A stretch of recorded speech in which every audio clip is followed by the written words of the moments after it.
I want to stand up. Hold on to your camera daw. Natatakot siya. Hawakan mo mabuti yung camera mo kuya.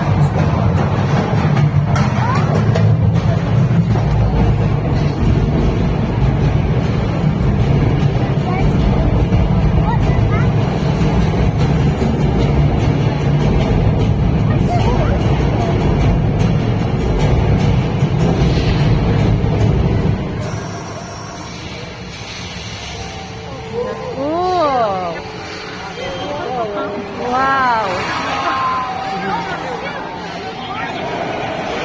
Wow!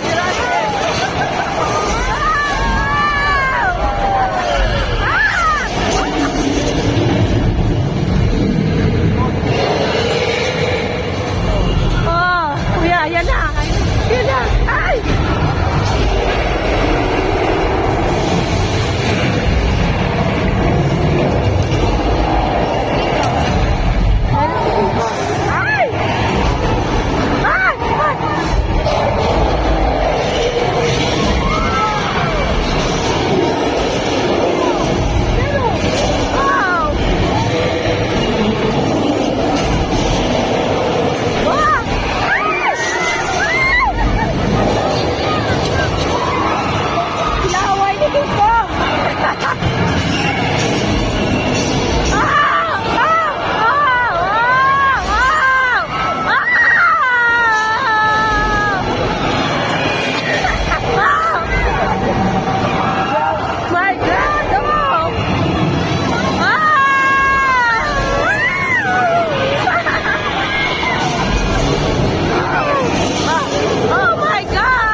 Wow!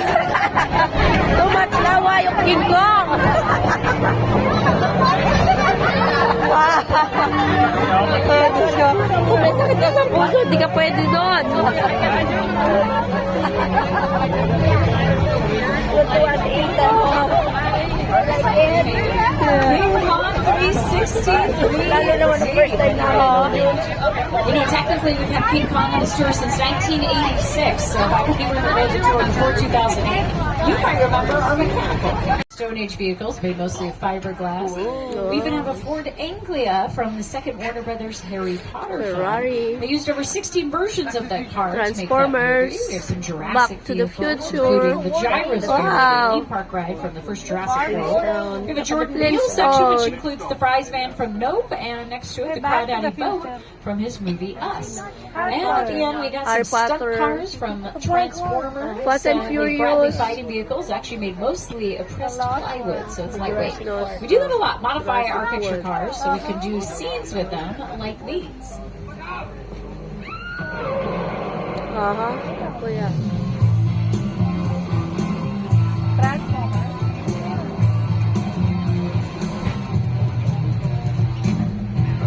Parang totoo eh, no? A lot of times we're having to create weather both inside a soundstage and sometimes Mga outside your lumang bahay, oh. back lot. But we have a whole bunch of different ways we could do that. Old village. So we're going to do a little weather demonstration for you while we are here in our old Mexico location. We're going to start with some thunder.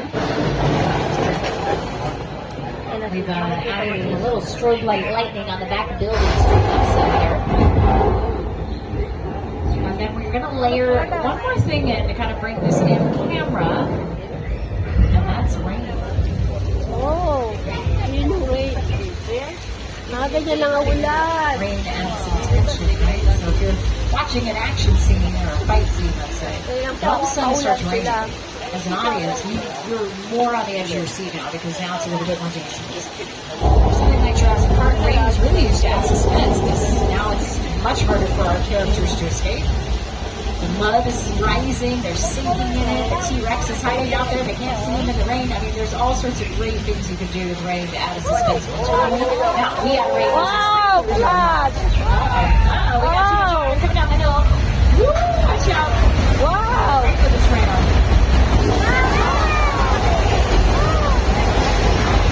A little bit of our flash flood coming at us there.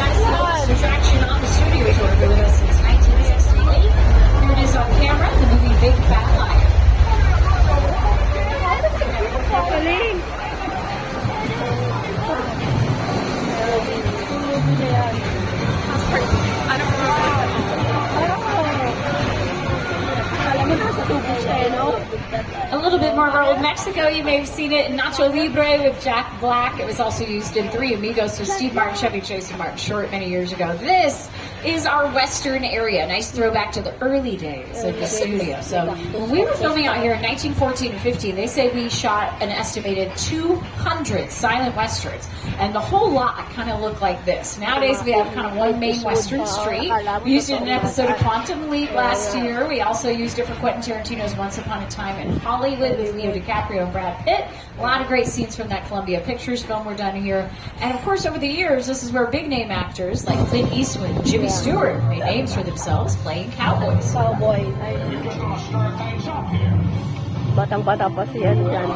Clint Eastwood.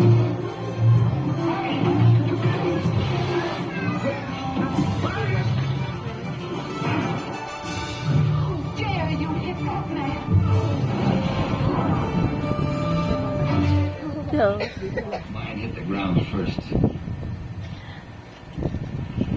Mine was taller. Cowboy Logic there with Kirk Douglas and John Wayne.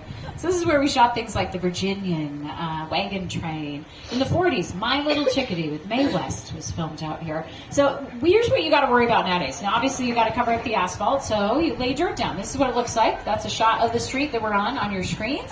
But then you got to worry about sight lines. You don't want the audience looking through the windows and seeing the big sound stages that we have literally just a couple hundred feet away. Stages 30 and 31 is where we film The Voice. The Voice has been here now for over 15 years. Season 24 of The Voice is out right now with Reba McEntire as the new coach. It's a lot of fun. We're bringing a big live audience for almost every episode of that. This little body of water here to your immediate left was used back in the 50s for one of our creature features, Creature from the Black Lagoon.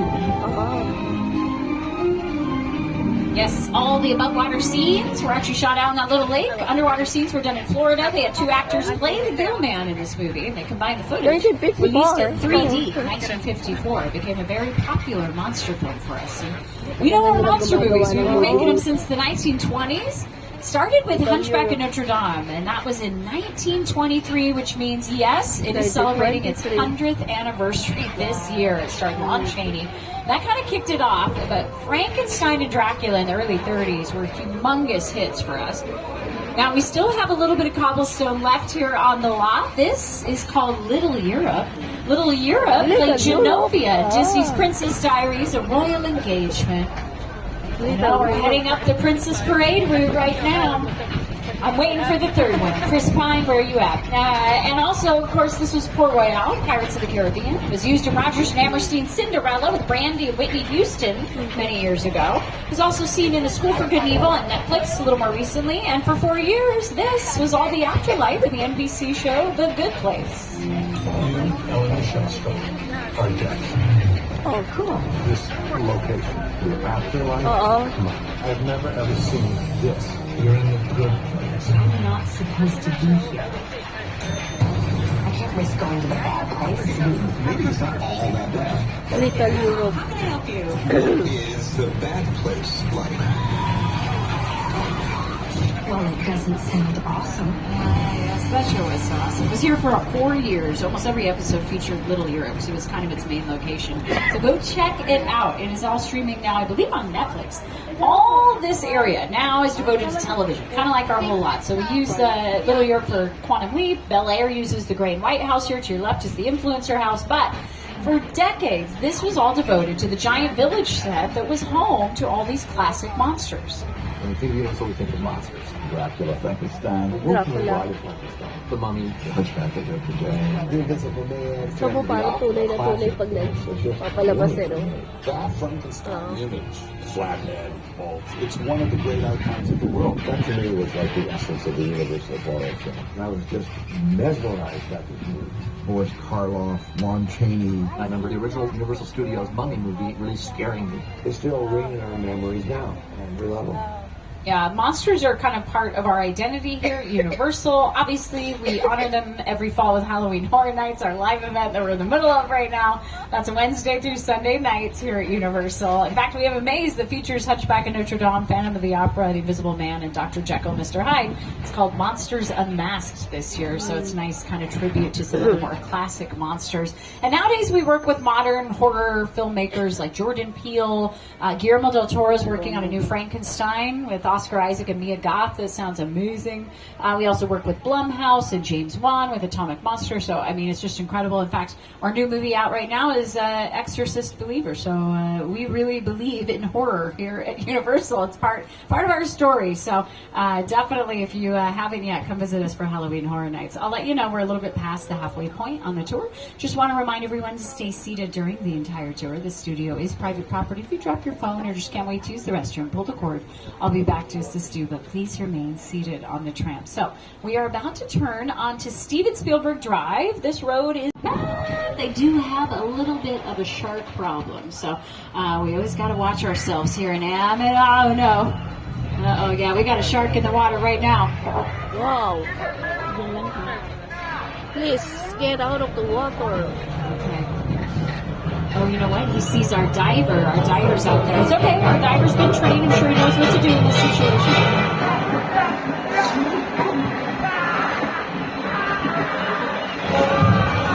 Oh, my. Oh.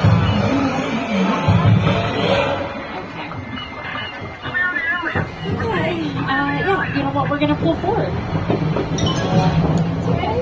We're going to keep you safe back here behind all the gasoline barrels. Oh, we attached bait to that yellow barrel. Looks like the shark took it. Okay. He took a gas line. Wow.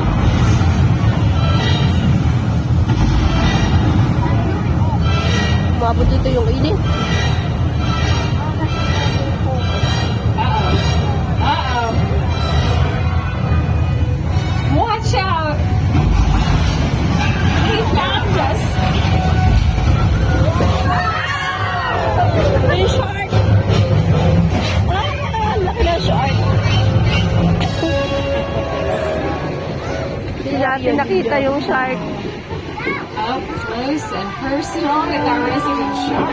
May pagka ko na rin may Nice movie taste na malapit movie by the Jaws. beach. Oo. Yan ay kukunin Jaws lang came out in the yan. summer of 1975. This movie was such a Liit huge lang. hit. It became the #1 movie of all Pero time. sa Actually, TV, look at alam the mo, top 10 most lawak. successful movies ever released. And it made a household name out of Steven Spielberg. He did not have it easy, though. They did this movie on location over by Martha's Vineyard in the Atlantic Ocean. And the mechanical sharks that they made for the film got in that salt water and pretty much broke down on the first day. That's when Mike For this was Rick Carter. So Rick Carter has worked with Spielberg quite a few times, and they decided for this scene they wanted to go all practical. No digital effects were going to be used in this sequence. So they went ahead and bought the plane. The plane is 747-200 that was bought for scrap from an airport in the desert. So each piece had to be trucked here separately. And then they built the houses to look demolished. It's actually a replica of a New Jersey neighborhood where the first part of the scene was shot. And then they replicated it here on the lot, obviously looking a little different. And then got tons and tons of debris, including a lot of old picture cars from a lot of our productions. Here is how this set looks on camera in War of the Worlds. War of the World, yeah. Oo. The airplane that crashed the sunset is a perfect example of a set that is all designed around a vision that Steve had. he said to sit down to talk about War of the World. I thought, what if the 747 goes down right in a big neighborhood? Because it's just something you don't see. You're doing good. You're doing great. You're good as a baby. As a baby. Galing na si Tom Cruise. Close to it. Ayun yung setting. Kaya nga.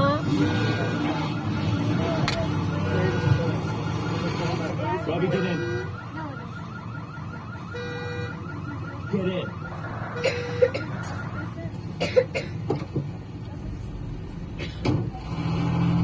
Oh, that's the movie. Your subscriptions, likes, and share help out the amateur and motivate to showcase more of his adventure. The Amateur will be back. 1950s film.